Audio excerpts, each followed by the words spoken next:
नमस्कार दोस्तों, नैनोटेक आयुर्वेद के यूट्यूब मंच से मैं डॉक्टर नमिता कुलश्रेष्ठ आपका हार्दिक स्वागत एवं अभिनंदन करती हूँ। दोस्तों, आज मैं उपस्थित हुई हूँ आपको एक ऐसी बीमारी के बारे में अवगत कराने के लिए जो शायद आज के टाइम बहुत ही अलार्मिंग सिचुएशन है लोगों के साथ। दोस्तों, मैं बात कर रही हूँ आपके हार्ट की। जी हाँ दोस्तों, हार्ट एक ऐसा ऑर्गेन है जो निरंतर दिन रात काम करता है और आप सोच भी नहीं सकते, अगर हार्ट को पहुंचाने वाली जो वेसल्स हैं वो ही ब्लॉक हो जाएं और हार्ट को खुद को ब्लड सप्लाई ना मिले तो आप सोच सकते हैं उस मरीज़ के साथ क्या बीतेगी। दोस्तों, ये जानलेवा हो सकता है, मिनट नहीं लगते जान जाने में। तो दोस्तों, आज मैं आपको जो CAD के पेशेंट्स आते हैं, आर्टेरियल ब्लॉकेज के पेशेंट्स आते हैं, उनके बारे में मैं आपको बताऊंगी। मैं वीडियो शुरू करूं इससे पहले आपसे अनुरोध करूंगी कि अगर अभी तक आपने मेरा चैनल सब्सक्राइब नहीं किया है तो फटाफट सब्सक्राइब बटन दबाइए, बेल आइकन को क्लिक करिए जिससे फ्यूचर में आने वाले अपडेट्स आपको मिलते रहें। कमेंट्स भेज के मेरी हौसला अफजाई करिए दोस्तों। तो मैं शुरू करती हूँ।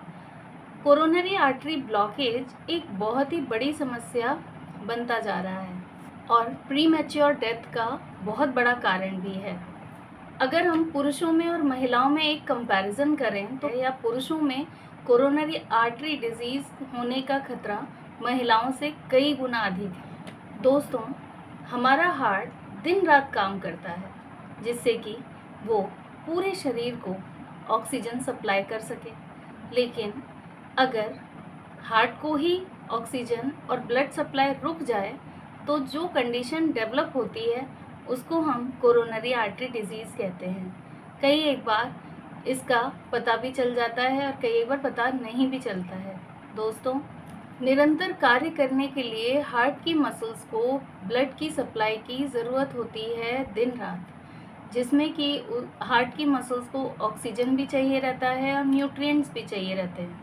लेकिन जब ब्लड का कोलेस्ट्रॉल लेवल बढ़ता है और ये हार्ट की वेसल्स में जाके जमा हो जाता है, उस कंडीशन को हम कहते हैं प्लैक। जब ये प्लैक पूरी तरीके से आर्टरीज को ब्लॉक कर लेता है तो ब्लड की सप्लाई रुक जाती है, हार्ट मसल्स को प्रॉपर न्यूट्रिएंट और ऑक्सीजन नहीं मिल पाता है और नतीजतन कई सारी हार्ट की बीमारियां होना स्वाभाविक हो जाता है। दोस्तों, ब्लॉकेज के कारण होने वाली जो दिक्कतें मरीज़ सामना करते हैं, आइए मैं आपसे वो डिस्कस करती हूँ। दोस्तों, सबसे पहले तो बात करेंगे वीकनेस की। मरीज़ को बहुत ज़्यादा वीकनेस फील होती है, मरीज़ का सांस फूलता है यानी कि ब्रेथलेसनेस होती है, छाती में भारीपन या टाइटनेस होती है, एंजाइनल पेन होता है थोड़ी देर और सबसाइड हो जाता है, और दूसरा हार्ट अटैक भी आ सकता है। दोस्तों, मरीज़ का जो हार्ट बीट का रिदम होता है वो इरेगुलर होता है, यानी कि कई एक बार तो वो टैकीकार्डिया होता है, मतलब हार्ट तेज़ तेज़ बीट करता है, कई एक बार वो ब्रैडीकार्डिया यानी कि हार्ट की बीटिंग स्लो मोशन में होती है, ऐसा होता है। कई एक बार जब नहीं ध्यान दिया जाता है इस सिचुएशन में तो हार्ट फेलियर में भी जा सकता है। दोस्तों, मरीज़ों को बहुत ज़्यादा वीकनेस लगती है और जो नॉर्मल काम, डेली रूटीन के जो काम हैं वो भी वो करने में अक्षम होते हैं। अब हम क्या कुछ इन्वेस्टिगेशंस कराएंगे मरीज़ों में जिससे कि हमें पता लगे कि वाकई ये हार्ट डिजीज़ से सफ़र कर रहे हैं या नहीं। तो दोस्तों, सबसे पहले उसमें आता है ECG, दूसरा है एक्सरसाइज स्ट्रेस, तीसरा है न्यूक्लियर स्कैन, चौथा है कार्डियक कैथेटराइजेशन। दोस्तों, ये तो थे इन्वेस्टिगेशन। अब हम चर्चा करते हैं आयुर्वेद में इस हार्ट डिजीज़ को कैसे कोरिलेट करेंगे। दोस्तों, हार्ट डिजीज़ बेसिकली मेदो रोग प्रकरण के अंतर्गत में पड़ सकते हैं, जिसमें स्थौल्य भी एक कारण है।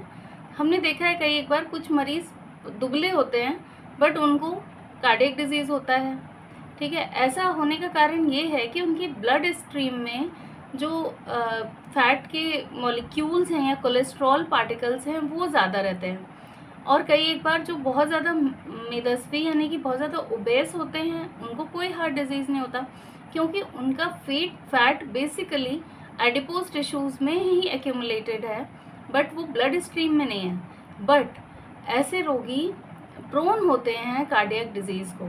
तो स्थौल्य होना यानी कि मोटा होना अच्छी बात नहीं है।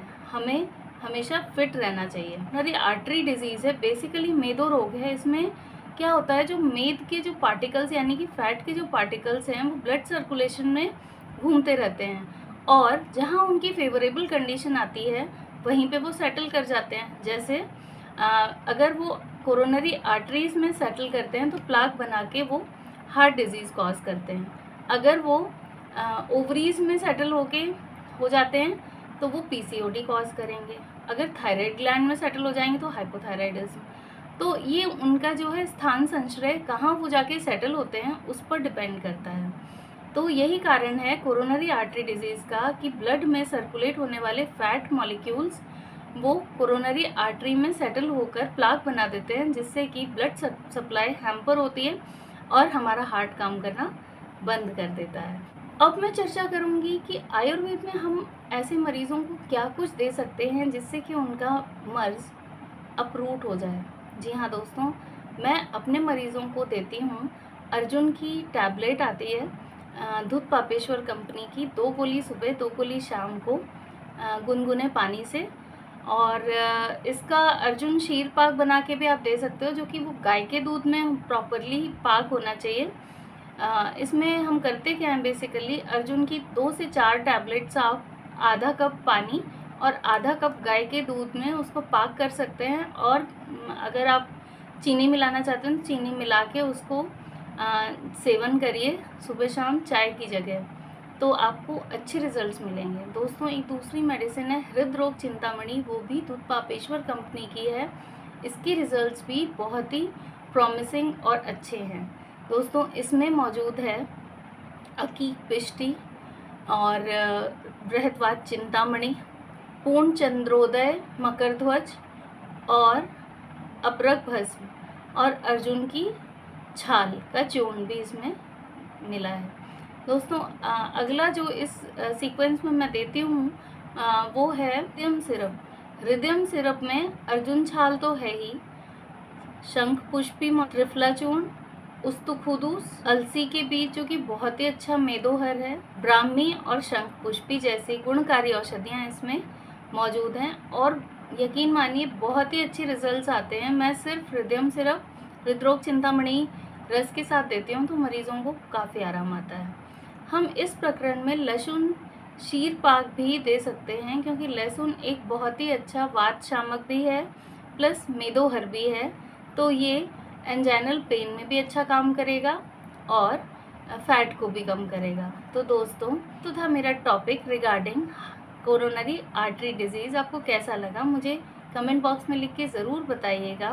और आप इस नंबर पे मुझसे कंसल्टेशन भी कर सकते हैं। दोस्तों, आपने इतना अमूल्य समय मुझे दिया इस वीडियो को देखने में, उसके लिए मैं आपकी आभारी हूँ। ऐसे ही हेल्थ अपडेट्स के लिए मेरे साथ जुड़े रहिए। तब तक के लिए नमस्कार, धन्यवाद।